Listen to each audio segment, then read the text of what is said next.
எங்கே ஓடுது எங்கே ஓடுது கூட்டமெல்லாம் எங்கே ஓடுது அங்கே ஓடுது அங்கே ஓடுது சன்னிதானம் நோக்கி ஓடுது எங்கே ஓடுது எங்கே போகுது சுவாமிமார்கள் எல்லாம் எங்கே போகுது ஹரிஹரசுதனின் தரிசனம் காண சபரிமலை நோக்கி ஓடுது கன்னிமூல கணபதிக்கு வந்தனம்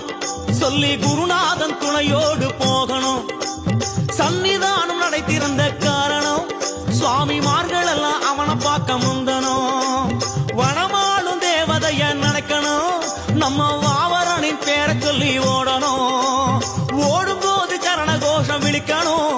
அந்த மந்திரமே நம்மை சேர்க்கும் சீக்கிரம் சுவாமி அப்பா சரணம் அப்பா சுவாமி அப்பா ஐயப்பா